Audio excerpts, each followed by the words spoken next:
안녕하십니까. 지금까지 작심삼일 비디오 일기를 제작하고 방송해 오면서 느낀 소회와 그리고 앞으로 어떻게 해 나가야 될지에 대해서 걱정 아닌 걱정을 여러분들과 함께 좀 나눠보고 싶어서 이렇게 카메라 앞에 섰습니다. 지금까지 많이 부족한 작심삼일을 여러분들께서 귀엽게 봐주시고 성원해 주셔서 정말 감사드립니다. 그런데 또 다른 시험에 들고 있습니다. 지금 현재 정치적 상황이 대한민국은 뭐니 뭐니 해도 대통령 선거 정말 중요합니다. 이 중요한 대통령 선거를 두고 우리가 지금까지 강력하게 지지해왔던 홍준표의 이 지지 세력이 지금 좀 와해되고 있는 것 같고, 또한 홍준표의 앞으로 나아가려는 방향, 의도 이런 것들도 표면적으로는 상당 부분 우리들의 판단을 좀 어렵게 하고 있는 부분이 있지 않는가 이렇게 생각해서 이런 부분에 대해서 제가 몇 가지 바람도 있고, 또 홍준표가 어떻게 해줬으면 좋겠다, 그 다음에 우리 지지자들은 어떻게 했으면 좋겠다, 그것보다 더 중요한 우리 대한민국은 어떻게 갔으면 좋겠다, 이렇게 좀 거창하게 한번 좀 말씀을 좀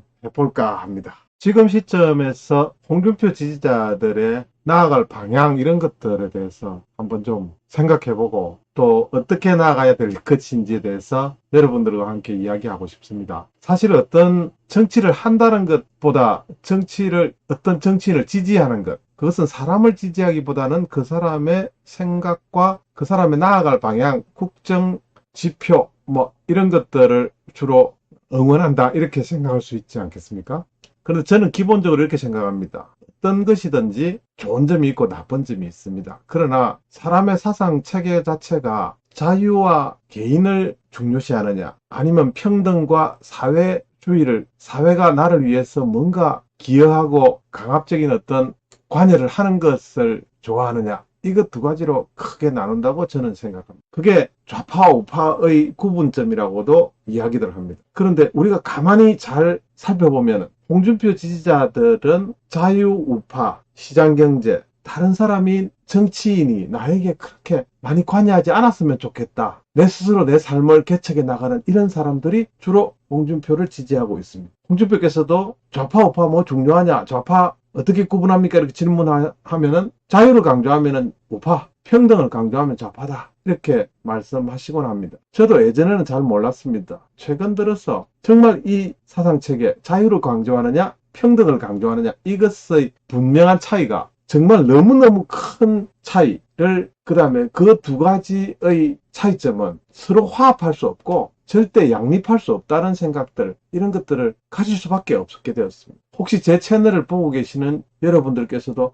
무조건 홍준표가 좋아, 나는 홍준표를 대통령 만들고 싶어, 이렇게 하시는 분들도 없잖아 있을 것 같은데, 그분들도 마찬가지로 홍준표의 그러한 자유시장경제, 자유를 좋아하는 마음, 이런 것들이 기본으로 되어 있기 때문에 그런 부분들을 좋아하게 되었다고 저는 그렇게 생각합니다. 그렇다면 제 이야기를 잠깐 넘어오자면, 저는 사실 홍준표를 좋아하지 않습니다. 누구보다도 홍준표라야 내가 생각하는 그런 꿈꾸는 세상, 내가 살고 싶은 삶을 이 대한민국에서 살 수 있게끔 만들어줄 사람, 유일한 사람, 유일한 정치인 같습니다. 어느 누구를 대입해봐도, 예를 들어서 김문수 같은 사람을 대입해봐도, 유승민 같은 사람을 대입해봐도, 안철수 같은 사람을 대입해봐도 내가 바라는 삶을 만들어줄 수 있는 사람은 절대 아니에요. 문재인도 아니고 노무현도 아니. 저는 사실은 예전에 노무현 지지자였습니다. 그때 당시로서는 좌우의 극한 대립이라든지 자유와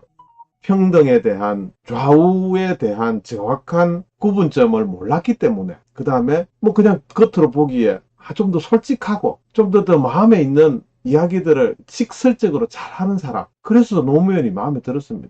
그런데 지나고 보니까 노무현은 좌파에 가까웠다. 솔직하지만은, 솔직함은 있지만 인생을 있는 그대로 받아들이려고 하지만 좌파에 가까웠다. 그런 부분들 때문에 지금은 제 마음도 변해서 이미 그런 것들에 대한 판단들이 다 이루어지고 결론이 난 상태입니다. 그러면은 지금으로 돌아와서 지금 과연 우리는 어떤 선택을 해야 되는가, 여기에 대해서 정말 깊은 고뇌를 하지 않을 수 없을 것 같습니다. 언뜻 보기에는 홍준표는 역시 정치인이니까 저 국힘당에서 나오려고 생각도 하지 않은 것 같습니다. 그 다음에 또 어떤 부분에서는 우리 지지자들에게 5년간 기다려달라는 신호를 보내는 것 같기도 합니다. 지금 당장 후보를 바꾼다는 것은 저도 후보 교체 운동을 하고 있습니다. 지금 현재. 저도 강력히 바랍니다. 제가 아무리 노력을 한다고 하더라도 그것이 실현되기에는 쉽지 않은 것 같습니다. 그래서 제가 할 수 있는 가장 큰 어떤 결정은 우리 지지자들이 어떤 운동을 벌여야 된다. 후보 교체 운동으로 과연 가능할까? 이런 것들에 대한 이야기도 좀 해봐야 된다. 제가 보기엔 차라리 하늘궁을 하나 만드는 것이 그 하늘궁이라는 것이 청년의 꿈이 될 것인데 뜬구름 잡는 어떤 후보의 하늘궁보다는 우리는 실천 가능한 그런 청년의 궁을 만들어야 된다. 그래서 지금 윤석열이든 이재명이든 집권을 하게 되더라도 마음대로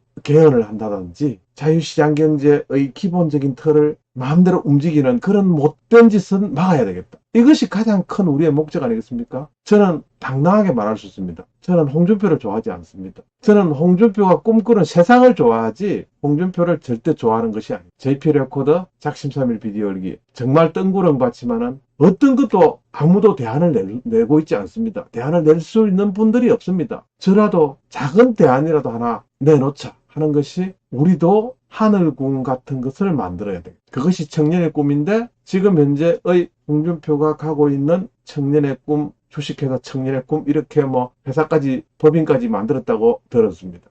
그것만 가지고는 될까? 좀 더 강력한 어떤 거의 광신도적인 거의 종교적인 아니면은 어떤 이념으로 무장된 적어도 사회 저명 인사들이 누구도 감히 덤비지 못할 예를 들어서 이준석도 어느 정도 발이 들어와 있고 정규재 같은 분도 한 발 들어와 있고 또 사회적으로 학자분들 이런 분들 자유시장경제 기본 원리로 똘똘 뭉쳐진 그런 분들 또 그 다음에 지금까지 우파로서 많은 역할을 했던 분들 중에서도 놓치고 있는 분들을 그 안에 집어넣을 수 있는 그런 어떤 하늘궁 어떤 그릇 담을 수 있는 그릇을 만들어야 되지 않을까. 이렇게 쓰잘데기 없는 이야기를 한번 해봤습니다. 작심삼일 비디오 일기 아무튼 무조건 가겠습니다. 자유시장경제 지금 현재 있는 대한민국을 그대로 보존하는 바꾼다고 해서 다 되는 건 아니지 않습니까? 저는 바꾸는 겁이 납니다. 만약에 사회주의로의 개헌도 무섭지만은 의원 내각제라든지 이원 집정부제라든지 이런 것들로 가는 것들은 굉장히 두렵습니다. 정말 두렵습니다. 저는 안 됩니다. 우리가 정치적으로 이것만큼 발달될 수 있었던 가장 큰 요인은 사실은 대통령 중심제입니다. 일본도 하지 못하는 민주주의를 지금 하고 있지 않습니까? 일본보다 정치적으로는 대한민국이 훨씬 더 한 수위라는 거 우리 다 인정하지 않습니까? 일본 아직까지 신이 있는 국가입니다. 1900년 이후에 독립된 나라로서 자유민주주의를 채택한 대한민국 성공한 최초의 나라라 그러지 않습니까? 일본은 메이지 유신부터 그 서양 문물을 그렇게 받아들여도 지금도 아직까지 신이나 모시는 미개한 민주주의를 하고 있지 않습니까? 모르겠습니다. 제가 볼 때는 그렇습니다. 이 위대한 이승만이 만들어준 이승만도 운이 좋아서 우리가 운 좋게 이렇게 떨어진 이 민주주의, 시장경제 이거 사수하기 위해서 저는 끝까지 홍준표를 응원하면서 홍준표를 도구로 삼아서 사수하고 싶습니다. JP 레코더 작심삼일 비디오 열기입니다. 여러분 감사합니다.